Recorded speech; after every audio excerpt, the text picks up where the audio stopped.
कहाँ कहाँ से आते हैं लोग, कैसे कैसे लोग रहते हैं। तो हेलो बच्चों, कैसे हो आप लोग।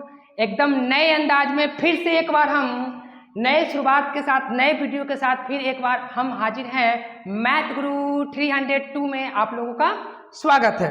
तो आओ, कल जो हम देखे थे, कल सिलेबस देखे थे और हम बोले थे कि आज नेक्स्ट वीडियो में हम सेट के बारे में कुछ बताएंगे। तो बाबू, सेट जो है 11th क्लास का सबसे पहला चैप्टर है, तो चलो हम इसके साथ एंजॉय लेते हैं सेट के साथ, ठीक ना।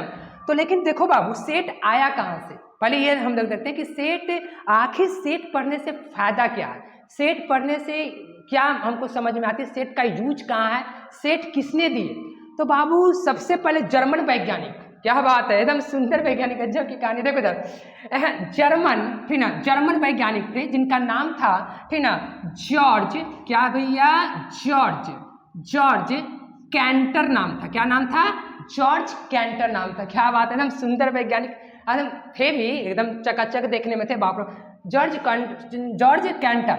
कैंटर 1870 यानी कि 1870 से पहले, 1870 में ही जॉर्ज कैंटर ने सेट का सबसे पहले सेट को बताया था उन्होंने, ठीक ना, क्योंकि 1870 से पहले सेट को कोई अता पता ही नहीं था। तो ये जॉर्ज जो कैंटर थे, उन्होंने सबसे पहले 1870 में सेट के बारे में उन्होंने सोचे, ठीक है बाबू। और इसके पहले सेट का कोई अता पता नहीं था, सेट जमाना से दूर थी, सेट का कोई भी, ठीक ना, सेट मैथमेटिक्स में था ही नहीं। लेकिन भैया जॉर्ज कैंटर जो थे, आए और सेट का जन्म दिए, और सेट मैथमेटिक्स में एक चैप्टर का निर्माण हुआ जिसका नाम है एकदम सेट भन्नाट रूप से, ठीक ना। तो हम लोग जॉर्ज जो कैंटर थे वो जर्मन वैज्ञानिक थे, ठीक ना बाबू। सेट का उपयोग तब आई जब कंप्यूटर में एप्स बन रहा था। तो कंप्यूटर में जब एप्स बनता है बाबू, तो ये सेट के माध्यम से ही बनती है, ठीक ना। जब कंप्यूटर में जब एप्स बनता है, इसका मतलब कोई जैसे फेसबुक बना, तो फेसबुक बनेगा किसके माध्यम से? फेसबुक भी बनता है बाबू सेट के माध्यम से, ठीक ना। सेट का यूज होता है किसमें? फेसबुक में। अच्छा, फिर उसके बाद इंस्टाग्राम जो हम लोग देखते हैं, जितना भी ऐप देखते हैं मोबाइल पे या कंप्यूटर में, वो सारे का सारे सेट का ही देन है। अगर सेट नहीं होता तो हम कंप्यूटर में क्या बोलता है, फेसबुक का और ये क्या बोलता है, ये ऐप को बना नहीं पाते, ठीक ना। तो बाबू, ये जॉर्ज कैंटर आए और सेट दिए, और 1870 के बाद हम लोग क्या सेट को पढ़ने लगे। और यही नहीं, इतना तो मंगरू चाचा भी जानते हैं, ये तो सब जानते हैं, ठीक ना। लेकिन बाबू, गजब की कहानी ये है कि सेट बाबू क्या है, सेट एक ऐसा चैप्टर है जिसमें अगर हम इसको पढ़ ले, सेट को पढ़ ले, तो क्या होगा कि इसके आगे का जो सिलेबस है, जितना भी सेट के बाद रिलेशन, फंक्शन, ट्रिग्नोमेट्री है, सब में सेट का यूज होती है। सेट ऐसा चैप्टर है, ठीक ना। तो जॉर्ज कैंटर भैया एकदम सुंदर थे, एकदम क्या बात है, क्या करें, मन तो कर रहा है कि इनका वीडियो को देखे, लेकिन क्या करें, एकदम सुंदर थे, गजब की कहानी था। कम उम्र में ही 1870 में इन्होंने सेट को खोज किया, और हमारे बीच ये नहीं रहे, ठीक ना।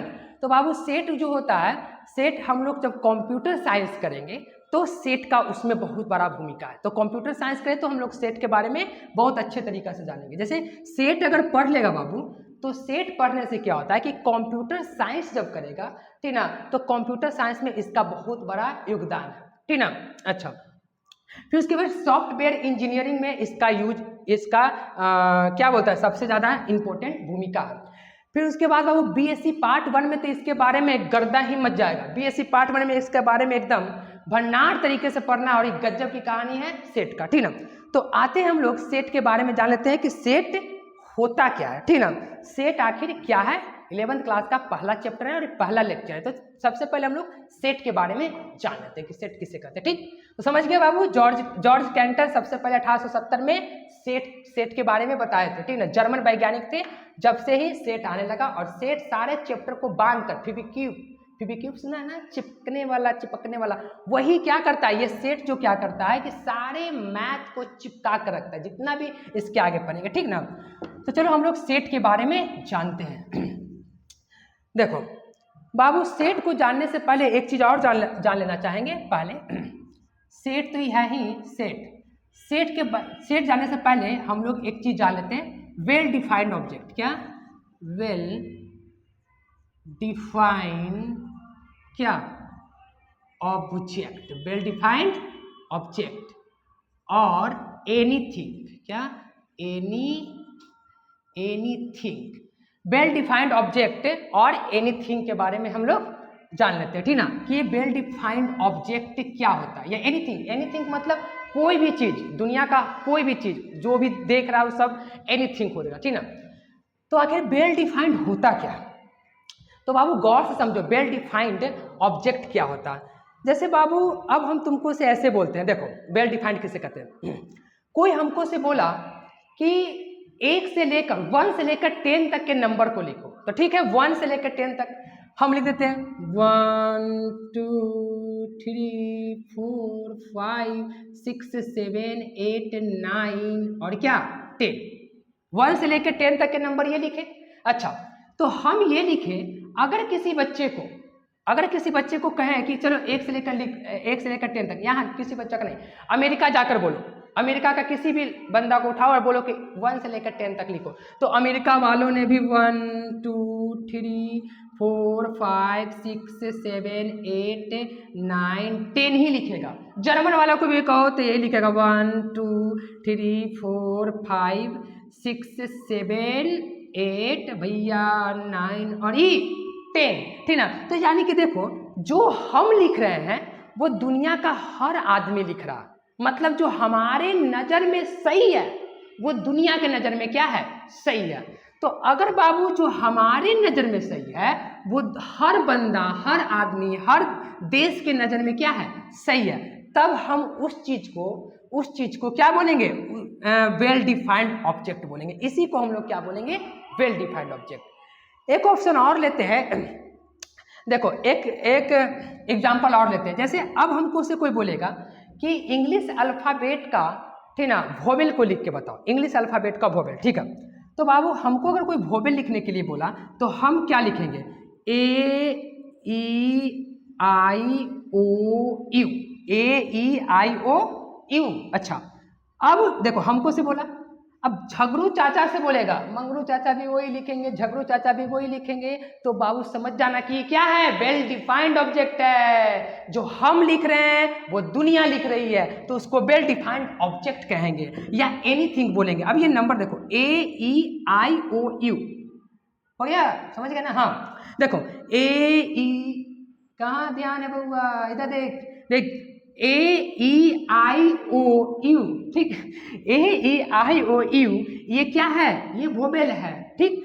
अगर किसी लड़के को हम बोले, यहाँ नहीं, हम तो ये लिख दिए, यहाँ पे बोले कि A-E-I-O-U वोवेल है, लेकिन किसी और बंदा को बोले कि वोवेल लिख के देखो, तो वो भी क्या लिखेगा, A-E-I-O-U वो भी लिखेगा। अमेरिका वाला को भी बोलेगा तो अमेरिका वाला भी A-E-I-O-U यही तो लिखेगा भैया। अरे बहुत यही ना लिखेगा, और क्या लिखेगा, बहुत तो ये इंटरचेंज करके लिखा है, कितना उल्टा लिखेगा, U-O-I-O-U,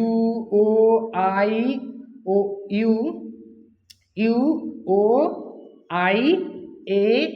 ऐसा करके लिखेगा, ठीक ना, E ये लिखेगा। लेकिन आखिर ये तो क्या है, वोवेल ही तो है बउआ, वोवेल ही तो है, वोवेल ही है ना।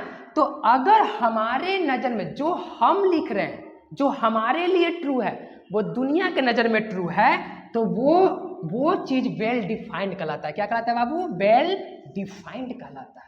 बात समझ में आ गया ना। वेल डिफाइंड का मतलब होता है जो हमारे लिए सही है वो दुनिया के लिए सही है, उसे हम लोग क्या बोलेंगे, वेल डिफाइंड ऑब्जेक्ट कहेंगे। कोई दिक्कत, तो इसको देख लो। अच्छा, अब एक एग्जांपल और लेते हैं, बात समझना बाबू। अब देखो तुम्हारे क्लास में ठीक ना, तुम्हारे क्लास का अगर कोई ब्रिलियंट बोला कि चलो ब्रिलियंट बच्चा का सेट बनाओ, अपने क्लास का ब्रिलियंट बच्चा, तो बताओ ब्रिलियंट बच्चा क्या, हमारे नज़र में ब्रिलियंट कोई और हो सकता है, तुम्हारे नज़र में ब्रिलियंट कोई और हो सकता है। तो बाबू ये ब्रिलियंट अलग अलग है, ऐसा बात नहीं कि पढ़ने में तेज है तो वो ब्रिलियंट है, नहीं, हर क्षेत्र में, अलग अलग क्षेत्र में सब ब्रिलियंट होता है। तो हमारे लिए कोई और होगा, तुम्हारे लिए कोई और होगा, तो उस स्थिति में वो वेल डिफाइंड नहीं होगा, ठीक ना। अच्छा, अब हम तुमको से बोलेंगे कि बताओ तुम्हारा नजर में सबसे 5 गो ऐसा लड़की का नाम बताओ जो सुंदर हो। और क्या बात है, अब इसमें क्या बोलेगा, हम तो लिख देंगे, हमारा अगर बोलने के लिए बोलेगा हम बोलेंगे कैटरीना कैफ। कैटरीना कैफ का नाम लेंगे भैया, पहली बात कैटरीना कैफ, फिर उसके बाद ऐश्वर्या राय। लेकिन कोई ठीक है, किसी के नज़र में कोई और होगा, कैटरीना कैफ नहीं होगा, ऐश्वर्या राय नहीं होगा। तो बाबू कहने का मतलब कि देखो हमारे नज़र में कोई और है, उसका नज़र में कोई और है, तो ये वेल डिफाइंड नहीं है। वेल डिफाइंड होने के लिए जो हमारे नज़र में सही है वो सारे के नज़र में सही होना चाहिए, तब जाकर वो वेल डिफाइंड ऑब्जेक्ट कहलाता है। ठीक है, अच्छा अब तुमको से हम बोलेंगे कि बताओ अपने क्लास में स्टूडेंट को काउंटिंग करो, गिनती करो, क्या ये वेल डिफाइंड है? जी हाँ, बिल्कुल वेल डिफाइंड है। कैसे वेल डिफाइंड है? देखो अगर सपोज करो कि मेरे क्लास में 10 बच्चा पढ़ रहा है, तो हमको उठकर गिनने के लिए बोला कि काउंटिंग करो कितना नंबर है, कितना बच्चा है, तो हम 1 2 3 4 5 6 7 8 9 10 गिनेंगे। किसी और को उठाकर बोलेगा तो वो भी 10 को ही बोलेगा, और किसी को उठाकर बोलेगा तो वो भी 10 को ही बोलेगा। तो ये हमारे क्लास में कितना बच्चा है ये वेल डिफाइंड है, क्योंकि सबके नज़र में वो क्या है, सही है। सबका नज़र, हम भी 10 को गिर रहे हैं, वो भी 10 गिर रहा है, इसका मतलब कि ये वेल डिफाइंड ऑब्जेक्ट होता है। तो बाबू वेल डिफाइंड ऑब्जेक्ट समझ में आ गया तो कमेंट में एक बार लिखो कि जी हाँ समझ में आ गया गुरुजी, ठीक है। तो वेल डिफाइंड ऑब्जेक्ट ये होती है, समझ में आ गया, ठीक है। तो बाबू अब वेल डिफाइंड ऑब्जेक्ट जब समझ में आ गया तो अब हम लोग चलते हैं सेट के ऊपर। सेट क्या है, ठीक, इसको मिटा लेते हैं। सेट किसे कहते हैं? देखो सेट, देख अब होगा सेट पहले भाई जी, ध्यान रखो यहाँ, इधर उधर नहीं करो। सेट क्या होती है? देखो तो सेट का डिफिनेशन अगर लिखे तो क्या होता है बाबू कि well defined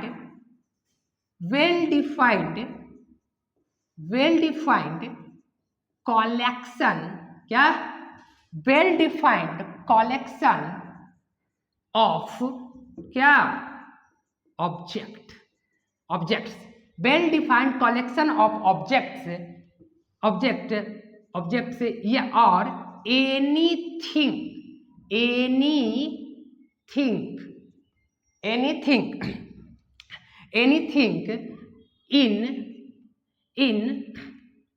in curly inside curly curly curly bracket, क्या, ब्रैकेट। बात समझे बाबू? Well defined collection of objects और anything inside curly bracket is known as या इज कॉल्ड क्या, सेट। वाह क्या बात है, देखो सेट क्या होता है बाबू, सेट को पहले समझना। Well defined collection of objects, well defined collection of objects और anything inside curly bracket is known as या इज कॉल्ड क्या होता है, सेट। इसका मतलब ये हुआ बाबू कि वेल डिफाइंड ऑब्जेक्ट को कर्ली ब्रैकेट, ये ब्रैकेट ये देखो क्या बात है, ये इसको तो पहचान ही रहा होगा, ठीक ना। अब देखो ये जो ब्रैकेट है बाबू, इस ब्रैकेट का तो नाम गली का बच्चा जानता है, तो ये ब्रैकेट का नाम होता है बाबू कर्ली, ठीक ना, कर्ली ब्रैकेट, सब जानता है इसका नाम ब्रैकेट, कर्ली ब्रैकेट। इसी को ना मिडल ब्रैकेट भी बोलते हैं भैया, मिडल ब्रैकेट, इसी को मिडल ब्रैकेट से नाम जानते हैं, कर्ली ब्रैकेट। क्या बोला, well defined collection of object और एनीथिंग, कोई भी चीज, ठीक ना, anything inside curly bracket, inside का मतलब के अंदर, well defined object, well defined सब चीज नहीं, सारा चीज नहीं, well defined collection of object और anything inside curly bracket is called set. समझे ना, मतलब कर्ली ब्रैकेट के अंदर में क्या होना चाहिए छोटू, कर्ली ब्रैकेट के अंदर में वेल डिफाइंड ऑब्जेक्ट होना चाहिए, वही ऑब्जेक्ट सेट कहलाता है। समझो पहले बढ़िया से, कर्ली ब्रैकेट, ये कर्ली ब्रैकेट बाबू, और इसके अंदर अगर हम वेल डिफाइंड ऑब्जेक्ट लिख दे, क्या लिख दे, वेल डिफाइंड ऑब्जेक्ट। क्या वेल डिफाइंड ऑब्जेक्ट है? सपोज करो कि 1 2 3, ये वेल डिफाइंड ऑब्जेक्ट है, क्योंकि 1 2 3 दुनिया का हर आदमी यही बोलेगा, 1 2 3, हर पर्सन यही बोलेगा, तो हम भी बोल रहे हैं, ठीक ना। तो ये 1 2 3 जो है ये क्या है, वेल डिफाइंड ऑब्जेक्ट है, और इसी ऑब्जेक्ट को कर्ली ब्रैकेट यानी मिडल ब्रैकेट के अगर अंदर रख देंगे तो ये क्या कहलाएगा, सेट कहलाएगा। यही चीज तो लिखा गया है, well defined collection of object और एनीथिंग इनसाइड, क्या inside curly bracket is called set. तो सेट समझ में आ गया होगा सेट क्या है। जैसे एक एग्जांपल और लेते हैं, जैसे तुमको से बोलेगा कि बताओ सुंदर लड़की का सेट बनाओ सुंदर लड़की का सेट किस जमाना में जीरो, सुंदर लड़की का सेट बन ही नहीं सकता है।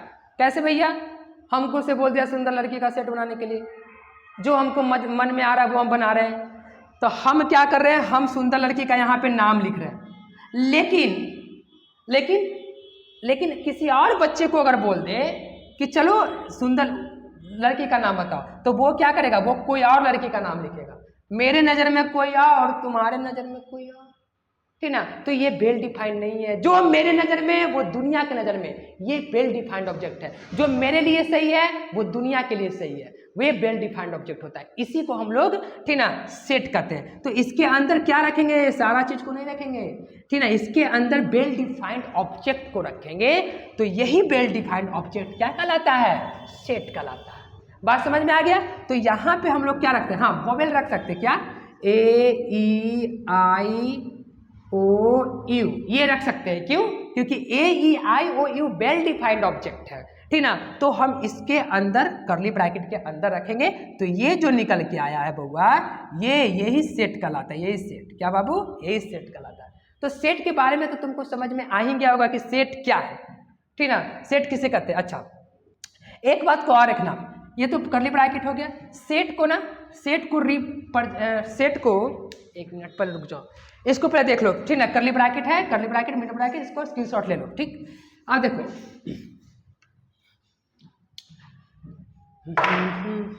ब्रैकेट, देखो it is denoted by, it is denoted, denoted by, it is denoted by capital, क्या कैपिटल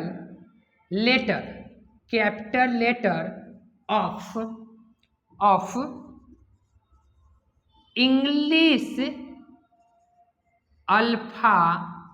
अल्फाबेट। मतलब हम उस सेट को कैपिटल लेटर से हम लोग डिनोट करते हैं। किसका कैपिटल लेटर, इंग्लिश अल्फाबेट का, ठीक ना। जैसे कि अगर बात बोले तो देखो एग्जाम्पल के अगर तौर पे देखें तो X A B C dot dot dot, ये सारे मतलब ETC भी लिख सकते हैं, एक्स बाई और ETC। तो ये क्या हो गया, इंग्लिश अल्फाबेट का अक्षर से हम लोग क्या करते हैं, जो इंग्लिश अल्फाबेट का जो लेटर होता है हम लोग सेट को उसी से कुछ डिनोट करते हैं। जैसे अगर हमको से बोला कि बनाओ 1 से लेकर 5 तक के नंबर लिखो और उसका सेट बनाओ, तो क्या करेंगे भैया, एक पहले ये देखेंगे कि क्या वो वेल डिफाइंड है कि नहीं। अब दंदना के चल गया, कोई बोला कि चलो इसका सेट बना दो, दंदना के सेट बना देंगे, गलत है पगला। पहले समझो क्या कि सेट बनाने के लिए वेल डिफाइंड होना चाहिए। वेल डिफाइंड का मतलब जो हमारे नज़र में सही है वो दुनिया के नज़र में सही है, तो जाके ये वेल डिफाइंड होगा, ठीक ना। तो अब देखो वेल डिफाइंड कैसे, अब तुमको से कोई सेट बनाने के लिए बोला 1 से लेकर 5 तक के नंबर को, तो कैसे करेंगे, 1 2 3 4 5 और ये मिडल ब्रैकेट यानी कि कर्ली ब्रैकेट को लगा देंगे, ठीक ना। और ये क्योंकि सेट को हम लोग कैपिटल लेटर से डिनोट करते हैं, तो यहाँ पे क्या लिखेंगे, ए मतलब कोई भी ए भी आप एक्स भी लिख सकते हैं, कैपिटल लेटर नहीं होना चाहिए। यानी कि सेट को हम लोग कैपिटल लेटर से क्या करते हैं, डिनोट करते हैं, प्रेजेंट करते हैं, रिप्रेजेंट करते हैं, दिखाते हैं, ठीक ना। अच्छा अब यहाँ पे इतना चीज हो गया बाबू।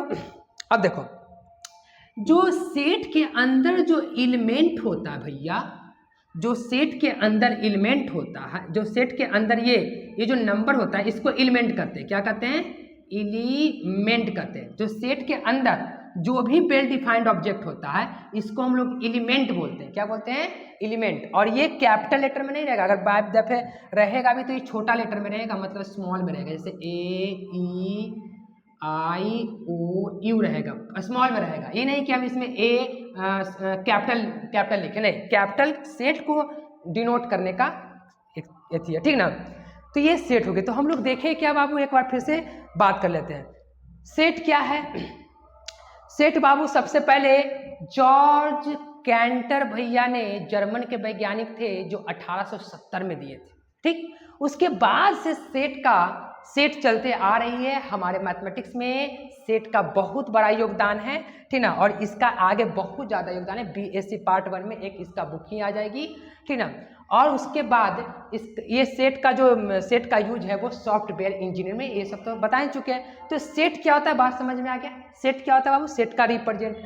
सेट का नोटेशन क्या होता है, मतलब सेट को हम लोग कैसे रिप्रेजेंट करते हैं, दिखाते कैसे, ठीक ना। तो कैपिटल लेटर से सेट को हम लोग डिनोट करते हैं, और जो कैपिटल लेटर का अंदर जो नंबर होती है, जो वेल डिफाइंड, ये वेल डिफाइंड है, ये वेल डिफाइंड जो होता है ये एलिमेंट कहलाता है। क्या कहलाएगा? एलिमेंट कहलाता है। ठीक, अच्छा, तो ये सेट हम लोग समझ गए। कोई दिक्कत, सेट में कोई दिक्कत तो बोलना, कमेंट करके वीडियो में एक बार जरूर बोलना कि अगर कहीं सेट में दिक्कत है तो। ठीक, तो इसको स्क्रीनशॉट ले लो, ठीक ना। आगे क्यों बढ़ते हैं। और ये मिडल ब्रैकेट ये होना ही जरूरी है, ये नहीं रहेगा तो फिर दिक्कत ही नहीं, खाली वेल डिफाइंड ऑब्जेक्ट लिख देंगे, नहीं, वेल डिफाइंड ऑब्जेक्ट के साथ ये मिडल ब्रैकेट के अंदर, ये वेल डिफाइंड ऑब्जेक्ट इसके अंदर होगा, मिडल ब्रैकेट के अंदर होगा। ठीक, तो इसको मिटा लेते हैं। चलो स्क्रीनशॉट ले लें इसको एक बार। चलो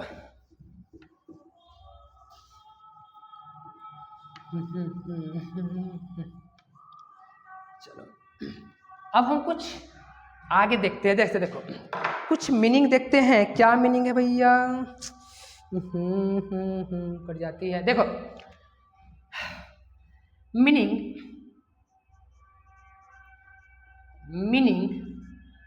मीनिंग ऑफ इतना एंड क्या इतना, ये दोनों के बारे में समझेंगे। ये छोटा देखने में बउआ एकदम छोटा सा सिंबल है। ये सिंबल जो है ना बाबू, ये सिंबल का बहुत बड़ा योगदान है मैथमेटिक्स में। हर मैथमेटिक्स को ये चिपका कर रखेगा। ये सिंबल छोटा सा है लेकिन थोड़ा सा इसमें ज़्यादा मतलब छोटा सा चीज़ है, लेकिन ये बहुत बड़ा मैथमेटिक्स का काम करता है। कैसे? देखो मीनिंग ऑफ इतना एंड इतना, ये क्या है जो अभी हम बताते हैं। देखो सबसे पहले ये जो है इसको रीड करते हैं। रीड एज, इसको रीड कैसे करते हैं? इसको रीड कैसे, इसको पढ़ते कैसे हैं, ठीक ना। इसको बोलते हैं बिलोंग्स टू। क्या बोलते हैं? बिलोंग्स, इसको बिलोंग्स टू बोलते हैं। इसको क्या पढ़ते हैं बाबू? बिलोंग्स टू बोलेंगे। अच्छा, और यहाँ देखो ये जो चीज़ है ऐसे जब हम काट देंगे तो इसको रीड कैसे करेंगे? रीड एज, ठीक ना। डू नॉट बिलोंग्स टू, क्या? डू नॉट भैया बिलोंग्स टू, ठीक ना।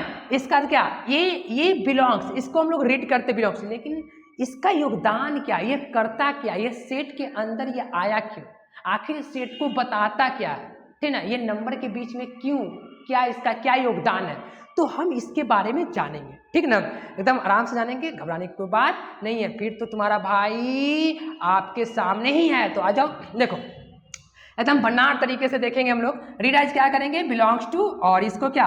रीड एज क्या करेंगे? डू नॉट बिलोंग्स टू, ठीक ना। ध्यान दो। अब यहाँ पे देखो ये तो हो गया। ये करता क्या है? देखो जैसे सपोज करो, लेट हमारे पास कोई सेट है। क्या सेट है? 1 2 3 4, ये कोई सेट है कि नहीं? जी हाँ सेट है, क्योंकि 1 2 3 जो है ये वेल डिफाइंड ऑब्जेक्ट है, क्योंकि ये हमारे नज़र में भी सही है और दुनिया के भी नज़र में सही है। यानी कि अगर 1 से लेकर 4 तक कोई लिखने के लिए बोले तो अगर हमको से बोलेगा तो यही लिखेंगे, किसी और आदमी को बोलेगा तो वो यही लिखेगा। दुनिया का हर आदमी 1 2 3 4 ही लिखेगा, तो ये वेल डिफाइंड है, ठीक ना। वेल डिफाइंड का मतलब जो हमारे लिए सही बस दुनिया के लिए सही। अच्छा, तो बाबू ये करता क्या है जो बताते हैं। ये 1 2 3 जो है, अब तुमको से ये बोलेगा कि क्या 1 जो है यहाँ dot dot dot dot dot, और ये सेट ए है। अच्छी बात बाबू, क्या 1 जो है ए के बीच में, क्या 1 जो है ये सेट ए में है? बिलोंग्स का मतलब कि बिलोंग्स करता मतलब उसमें है, ठीक ना। जैसे देखो ये 1 ये सेट ए है, ठीक ना। तो क्या 1 जो है सेट ए में है कि नहीं? तो देखो पहले 1 है, जी हाँ, तो इसमें यहाँ पे बिलोंग्स रहेगा। क्या रहेगा? बिलोंग्स रहेगा। रीड कैसे करेंगे? कि 1 बिलोंग टू सेट ए, ठीक। अच्छा, अब तुमको से बोलेगा कि 5 जो है वो बिलोंग्स, यानी 5 जो है वो बिलोंग्स कर रहा है कि नहीं। तो नहीं भैया देखो यहाँ पे देख बढ़िया से, क्या 5 इसमें शामिल है? नहीं है बब्बा, नहीं है। देखो तो इसको क्या कर देंगे, ऐसे काट देंगे, ठीक ना, ऐसे काट देंगे। तो इसको क्या पढ़ेंगे, 5 does not belong to set A, मतलब सेट के अंदर ये बिलोंग्स नहीं कर रहा है। इसको देखो इधर, ये 5 का अंदर, ये 5 जो है ये सेट ए के अंदर बिलोंग्स नहीं कर रहा। लेकिन अगर तुमको से कोई बोलेगा कि 2 जो है क्या बिलोंग्स कर रहा है, तो जी हाँ, 2 बिलोंग टू सेट ए। इसका मतलब ये होता है कि जो 2 एलिमेंट है वो सेट ए में मौजूद है, ठीक ना। तो ये चीज़ हो गया, बिलोंग्स का मतलब समझ गया। तो चलो इसके नेक्स्ट टॉपिक को हम लोग देखते हैं। इसको मिटा रफ कर लेते हैं, इसके स्क्रीनशॉट ले लो। देखो अच्छे से देखो, जहां समझ में ना आए वहां पे देखना। ये मीनिंग ऑफ इतना का तो हो ही गया। अच्छा, एक सेट और लेते हैं, एक्स कोई सेट लेते हैं। अगर हम तुमको से यहाँ से बोल देते हैं कि वो सेट है 5, 10 और इतना डॉट डॉट डॉट, ऐसे करके चलो, ऐसे करके चलो, ठीक। अब तुमको से हम क्या बोले कि क्या 10 जो है सेट ए में है, सॉरी एक्स में है, एक्स है ना। तो हाँ जी हाँ, यानी कि बिलोंग्स टू सेट, देखो तो 10 बिलोंग्स टू, ये बिलोंग्स टू, ठीक है, क्या सेट एक्स, मतलब एक्स में 10 मौजूद है। अगर एकरा में मौजूद है तो ये बिलोंग्स कराएगा। लेकिन अगर तुमको से बोले क्या 7 जो है बिलोंग कर रहा है, तो जी नहीं, 7 जो है डू नॉट बिलोंग कर रहा है। किससे? एक्स में, मतलब एक्स में 7 नहीं है, तो हम इसको डज नॉट यानी डू नॉट बिलोंग्स टू पढ़ेंगे। तो बात ये समझ में आ गया, ठीक। देखो ये सारा चीज समझ में आएगा छोटू के बिलोंग्स किसे कहते हैं, ठीक है। अब इसको मिटा लेते हैं, ठीक, कोई दिक्कत नहीं होगा, आराम से देखो। केवल जहां पे भी दिक्कत हो, किसी भी प्रकार का प्रॉब्लम हो, तो कमेंट करके आप बोल सकते हैं कि गुरुजी यहाँ पे दिक्कत है। उसके बाद तो फिर हम हैं ही तुम्हारे साथ, ठीक ना। चलो तो नेक्स्ट टॉपिक पे आते हैं छोटू। नेक्स्ट टॉपिक क्या है? सम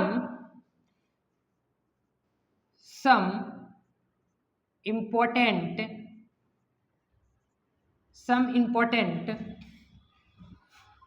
of set of a number system, of number क्या सिस्टम, नंबर सिस्टम में कुछ इंपॉर्टेंट सेट है, उसके बारे में हम लोग देख लेते हैं, ठीक। तो बाबू नंबर सिस्टम में कुछ इंपॉर्टेंट सेट है, उसको देखते हैं। जैसे देखो, कहीं भी अगर सेट के अंदर कहीं भी ये सिंबल दिख जाए, n अगर दिख जाए n, तो n का मतलब होता है सेट ऑफ नेचुरल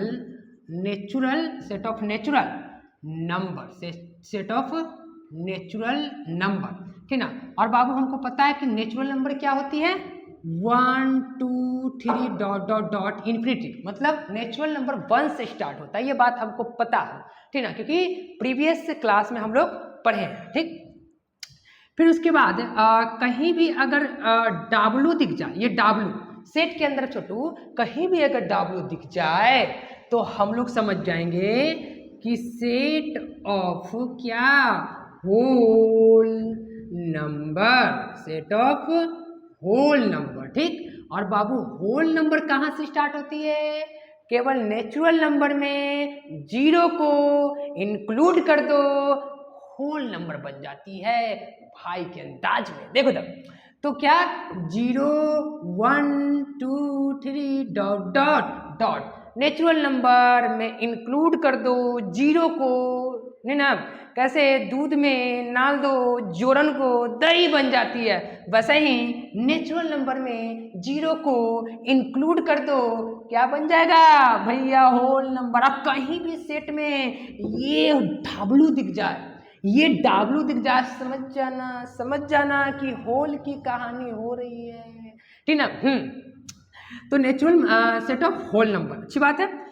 अगर बाबू कहीं भी सेट में आई दिख जाए, क्या दिख जाए, आई या जेड दिख जाए, मतलब तो हम समझ जाएंगे कि किसकी चर्चा है, सेट ऑफ इंटीजर, क्या, सेट ऑफ इंटीजर। अब बाबू इंटीजर के बारे में, ठीक ना, सारे को पता है इंटीजर क्या होती है बाबू। इंटीजर क्या होता है, all negative all positive included by zero, सारा निगेटिव सारा पॉजिटिव जीरो भी, उसी को हम लोग क्या बोलते हैं, सेट ऑफ इंटीजर। गली का बच्चा जानता है इंटीजर के बारे में, झगरू भैया भी कल देखे थे, मंगरू चाचा तो मगन है मैथ के साथ, ठीक ना।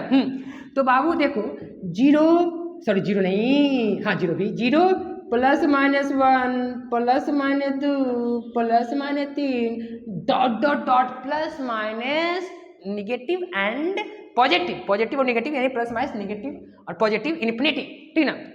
अच्छा, कहीं भी सेट में ये दिख जाए तो हम समझ जाएंगे। कोई दिक्कत बाबू, बोल, कोई दिक्कत है तो बोल, बेफिक्र होके बोल, ठीक ना। अच्छा, फिर उसके बाद बाबू जेट ये तो हो गया। फिर उसके बाद कहीं भी सेट में अगर क्यू दिख जाए, क्या, क्यू, ठीक ना, कहीं भी सेट में अगर क्यू दिख जाए, सेट के अंदर अगर हम पढ़ते रहे और अगर क्यू दिख जाए तो क्यू का मतलब होता है रेशनल नंबर। क्या होता है, क्यू का मतलब रेशनल नंबर। तो भैया क्यू का मतलब रेशनल नंबर, क्या, रेशनल नंबर, क्यू का मतलब रेशनल नंबर, ठीक ना। गली का बच्चा गली का बच्चा गुरुजी बच्चा जानता है, जी हाँ, मेरे क्लास में बच्चा भी जानेगा, अब बूढ़ा तो डांस करेगा डिस्को देख। तो क्यू का मतलब रेशनल नंबर, ठीक ना। अब बाबू रेशनल नंबर क्या होता है, ठीक ना, बे नंबर जो P बटा Q, P अपॉन Q के फॉर्म में हो और Q नॉट इक्वल टू 0 हो, और P और Q बोथ इंटीजर्स, ठीक ना। जैसे वे नंबर भैया जो P बटा Q के रूप में हो और Q नॉट इक्वल टू 0 हो, और साथ ही साथ where P and Q are क्या, इंटीजर। क्या हुआ, इंटीजर। देखो यहाँ पे बहुत बच्चा गलती करता है, पता है क्या बोलता है, ये रेशनल नंबर को पता है क्या बोलता है, ठीक ना, वे संख्या जो P बटा Q के रूप में हो उसे परिमेय संख्या, हिंदी में परिमेय बोलते हैं इसको, ठीक ना। लेकिन ये गलती होता है, ठीक है, वो बच्चा बोला कि P बटा Q के रूप में हो, ठीक है, तो हम बोलेंगे कि तुम ही बताओ ये √2 परिमेय है कि अपरिमेय है। अब बताओ, अभी बच्चा बोलता है कि गुरुजी ये अपरिमेय है। ए भैया, आप क्या बोले कि ये जो √2 है, ठीक ना, वो √2 अपरिमेय है, लेकिन यहाँ डिफिनेशन में क्या बता रहे हैं कि जो P बटा Q के रूप में हो, Q नॉट इक्वल टू 0। तो ये तुम बताओ, क्या ये P बटा Q के रूप में लिख सकते हैं कि नहीं, लिख सकते हैं, नीचे में कुछ ना तो एक, तो क्या ये परिमेय होना चाहिए, लेकिन नहीं, अपरिमेय। क्यों, क्योंकि एक शर्त बच्चा नहीं बोलता, डायरेक्ट बोलता है जो P बटा Q के रूप में हो और Q नॉट इक्वल टू 0, परिमेय संख्या नहीं। साथ ही साथ P and Q are integer, दोनों के दोनों क्या होना चाहिए, इंटीजर।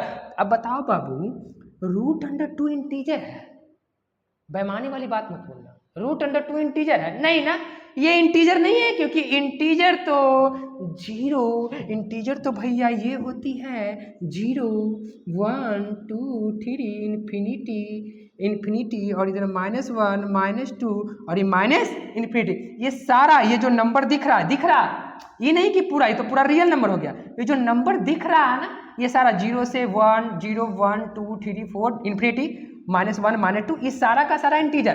क्या ये √2 तुमको दिख रहा है कहीं, नहीं, ये इंटीजर नहीं है, इसलिए ये रेशनल नहीं होगा, इरेशनल होगा। तो ये सारे छोटे छोटे काम बच्चे छोटे छोटे चीज को गलत कर देते हैं और बहुत जुनून में बोल देते हैं, भैया रेशनल नंबर क्या होता है, वे नंबर जो P अपॉन Q के रूप में हो, Q not equal to 0, this is wrong, right क्या है बाबू, जो P बटा Q के रूप में हो, Q नॉट इक्वल टू 0 हो, और साथ ही साथ P और Q दोनों का दोनों इंटीजर यानी पूर्णांक, हिंदी वाले बच्चा पूर्णांक समझेगा, ठीक ना। चलो तो साथ ही साथ इसी तो हो गया बाबू, थोड़ा रफ कर लेते हैं। भैया के बात समझता नहीं है, ठीक ना, कहाँ रहता है तो लोग कैसे कैसे पढ़ाई कर रहा है। देखो तो ये समझिए, क्यू समझ में आ गया, क्यू। अच्छा क्यू डैश अगर सेट में कहीं दिखे भैया, क्यू डैश अगर कहीं सेट में दिखे तो हम समझ जाएंगे भाई की स्टाइल में इरेशनल नंबर है। क्या है, कहीं तो दिखेगा ही, कहीं तो दिखेगा नहीं। आदमी जा रहा है ऐसे बांध के, क्या बोलता है ये, आज दुनिया को लगता है कि कोई देख लेगा ना, ठीक ना, देख लेगा, वो समझदार है दुनिया, पागल नहीं है। वैसा ही कभी भी मैथ में ये सिंबल कहीं भी दिख जाए, इस सारे के बारे में हम जानेंगे, क्योंकि बाबू ये सिंबल के बिना सेट अधूरा है। सेट क्या है, अधूरा। और ये ठीक ना, ये सिंबल को जानेंगे। तो क्यू डैश क्या होता है बाबू, तो क्यू डैश होता है इरेशनल नंबर, शॉर्ट लिख देते हैं इरेशनल नंबर।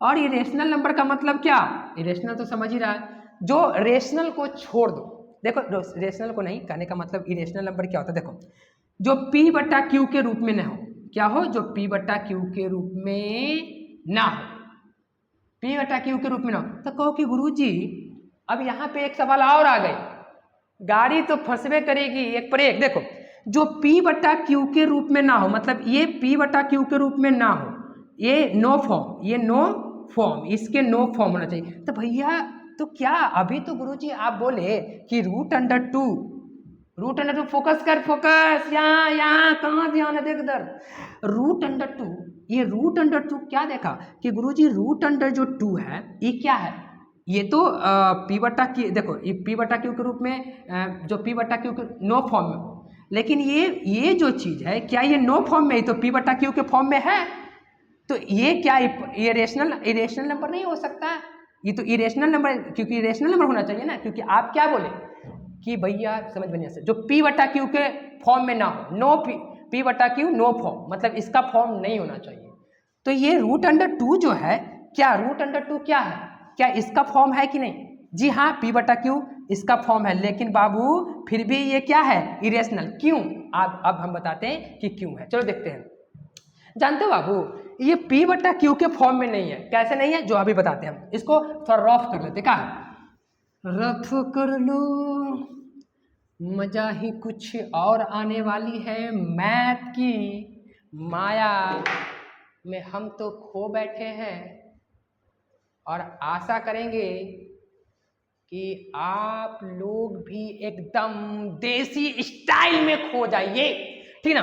तो देखो इधर यहाँ पे एक बार √2 जो है बाबू, √2 का वैल्यू 1.2301 कुछ डॉट जिंदगी में ऐसे करते ये चलेगा, ठीक ना, मतलब ऐसे कर करके 1.1.22, मतलब कहने का मतलब है कि कभी भी जिंदगी में ये √2 का वैल्यू कभी भी रुकेगा नहीं, ये चलते रहेगा, क्योंकि इसका जब हम लोग स्क्वायर वर्ग निकालेंगे, वर्ग मतलब वर्ग रूट निकालेंगे, वर्गमूल, ठीक ना, तो ये ऐसे चलते रहेगा। तो अब बताओ तुम ही 1.2301 कुछ ऐसा ही होता होगा, समथिंग वैसे ही बोल रहे हैं, सपोज करने के लिए। अब नंबर दशमलव के बाद कुछ भी हो सकता है, लेकिन हम समझाने के लिए ऐसा लिख रहे हैं। तो ऐसा जिंदगी भर चलते रहेगा, जिंदगी भर चलते रहेगी, गाड़ी दौड़ती रहेगी। अब तुम ही बताओ बाबू, हमको क्या है, रेशनल नंबर का मतलब कोई चीज़ जो P बटा Q के रूप में हो। तो देखो दशमलव उड़ा दिए, दशमलव उड़ाने के बाद दशमलव उड़ने के लिए एक पड़ता है, जैसे दशमलव हट गया, तो दशमलव जैसे ही हटा तो उसके लिए, ठीक ना, डिनोमिनेटर यानी अंश में, ठीक है, डिनोमिनेटर में एक पड़ता। बताओ बाबू, एक के बाद कितना नंबर है, तुम ही बताओ, एक के बाद अनगिनत नंबर है, एक के बाद तो अनगिनत नंबर है, क्या एक के बाद हम लोग नंबर को गिनती कर सकते हैं, नहीं ना, देखो ना, एक दशमलव के बाद 2 3 डॉट डॉट 2 ऐसे करके जा रहा है भैया, जा रहा है एकदम, कहाँ तक जा रहा है पता ही नहीं चल रहा है, इसका अता ही पता नहीं है। तो जब बताओ, हमको पता है कि दशमलव के बाद अगर कोई भी नंबर को ये मूव करते हैं, मतलब इसको हटाते हैं, तो जितना भी नंबर ऊपर है उसके बाद दशमलव का जितना भी नंबर होता है उसके लिए 1 पड़ता है। जैसे दशमलव हो रहा तो उसके लिए 1, और जितना नंबर अंदर होता है दशमलव का उतना 0 पड़ता है, ठीक। लेकिन यहाँ पे हम कितना जीरो दे, जिंदगी भर जीरो चलते रहेगी। ऊपर बाबू देखो, ऊपर भी क्योंकि ऊपर भी अनंत है, नीचे भी अनंत, जिंदगी में मेरा हाथ हटेगा 0 0 0 0 0 0 0 0 भैया चलते रहेगी, नहीं कभी कंप्लीट होगा, कभी भी P अपॉन Q के फॉर्म में कंप्लीट होगा ही नहीं। और नहीं ये P अपॉन Q के रूप में कंप्लीट होगा, नहीं ये P बटा Q के रूप में होगी, और नहीं P बटा Q के रूप में होगी, और नहीं ये प्रमेय होगी, यानी कि नहीं रेशनल होगी। तो क्या होगी बाबू? इरेशनल होगी, क्योंकि P अपॉन Q के रूप में होगा ही नहीं, है ना।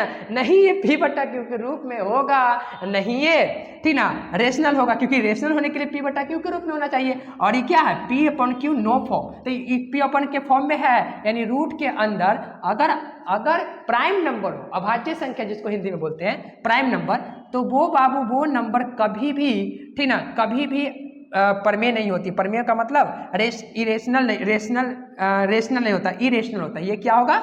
इरेशनल होगा। समझ में आ गया ना? तो बाबू ये बात को ध्यान रखना, कभी भी रेशनल और इरेशनल के बारे में बोलते समय ये बात तो पक्का बोलना कि P अपॉन Q के रूप में हो, Q नॉट इक्वल टू 0, साथ ही साथ P और Q दोनों का दोनों इंटीजर होना चाहिए, ठीक। चलो अब इसके बारे में हम लोग रेशनल नंबर के बारे में देख लिए और इरेशनल के बारे में भी देख लिए। Q डैश से इसको इरेशनल नंबर को क्या करते हैं? रिप्रेजेंट करते हैं, किसके अंदर? सेट के अंदर, ठीक। चलो अब ज़्यादा नहीं है, कुछ बहुत है, 1 2 और है, रेशनल नंबर हो ही गया भैया। तो अब जो है हम लोग देखते हैं P का मतलब, कहीं भी सेट के अंदर अगर P आए तो P का मतलब होता है बाबू प्राइम नंबर। क्या नंबर? Prime number. और प्राइम नंबर के बारे में सचिन भैया भी जानते हैं प्राइम नंबर के बारे में सचिन भैया भी जानते हैं, और ये बात तो, और यही नहीं, आने वाले लोग भी जानेंगे इसके बारे में। सिनब प्राइम नंबर क्या होता है बाबू? बे नंबर, देसी स्टाइल में बोलेंगे हम, इंग्लिश तो होगा ही, देसी स्टाइल में। क्या प्राइम नंबर क्या होता है बाबू? जो अपने आप से कटे, डिवाइड हो। जैसे 2, प्राइम नंबर 2 से स्टार्ट होती है, हम नहीं, सारा जब बच्चा जानता है 2 3 यानी 2 3 5 डॉट डॉट डॉट, ये देखो ना, 2 3 5 7 13 11 15 नहीं, 15 तो 5 से कट जाती है, ठीक ना, 17 19 23, ये सारे का सारे नंबर क्या है? प्राइम नंबर है, ठीक ना, जो अपने आप से कटे और 1 से कटे। 1 तो सबका बाप है, सबको काट देते हैं, ठीक ना। चलो ये प्राइम नंबर क्या हो गया? Prime number dot dot dot. अच्छा, फिर उसके बाद सुंदर है रियल भैया, रियल नंबर, ठीक ना, इसके बारे में कौन नहीं जानता है? यह मैथ की, ठीक ना, सबसे बड़ा एंट्री इसी का है, रियल नंबर के बारे, इसके बारे में पढ़ेंगे। देखो रियल नंबर के बारे में कौन नहीं जानता है भाई, ठीक ना। रियल नंबर को कहीं भी सेट में आ जाए तो रियल नंबर क्या होता है भाई? Real number Babu all rational and irrational को मिला देंगे, मिक्सचर कर देंगे, तो कौन नंबर आएगा? एकदम भंडार तरीके से कौन आएगा? रियल नंबर आएगी। कौन नंबर आएगी? रियल नंबर आएगी। कब? जब रेशनल को और इरेशनल को, यानी सभी प्रमेय और सभी अप्रमेय संख्या को मिला देंगे, क्या? रियल नंबर देगा बाबू। रियल नंबर का रियल लाइन होती 1 2 3 डॉट डॉट डॉट, कहाँ तक? इन्फिनिटी तक, -1 -2 -3 डॉट डॉट डॉट, कहाँ तक? इन्फिनिटी तक। और एक बाबू देख इशारा लाइन पर जितना नंबर है, ये जितना नंबर है, इन्फिनाइट नंबर इशारे पर, ठीक ना। और इसमें सारा रेशनल और इरेशनल सारा का सारा इंक्लूड है, उसी को हम लोग क्या बोलते हैं? रियल नंबर, ठीक ना, इंक्लूडेड रियल, यानी कि सारा रेशनल और सारा इरेशनल को हम लोग रियल नंबर कहते हैं। तो बाबू इतना हम लोग जान चुके हैं, मतलब ये सारे चीज यानी सारे जो अभी नंबर सिस्टम का जो हम इसमें सिंबल बताएं, इस सारे नंबर सिस्टम का सिंबल, जितना भी नंबर सिस्टम का भी सिंबल बताएं, एन का मतलब नेचुरल नंबर, डब्ल्यू का मतलब होल नंबर, ये सारे नंबर को क्यू इंटीजर, इस सारे जो क्या बोलता है नोटेशन है, सारे नोटेशन को एक बार पक्का ध्यान में रखना, क्योंकि जब हम लोग सेट केसी शिना बुक चालू करेंगे तो उसका उसमें इस चीज का बहुत ज्यादा योगदान है, ठीक ना। तो आज का वीडियो हम यहीं पे, ठीक ना, एंड करेंगे, क्योंकि फिर नेक्स्ट टाइम यानी नेक्स्ट डे नेक्स्ट वीडियो के में नेक्स्ट टॉपिक पे चर्चा होगा, ठीक। तो बाबू ऐसे ही लगे रहो, मन से पढ़ते रहो और नए अंदाज में, ठीक ना, एकदम मूड को फ्रेश रखो। तो आज के लिए हम इतना ही बोलेंगे और thank you Babu for watching my video, ठीक ना। तो आज का कहानी यही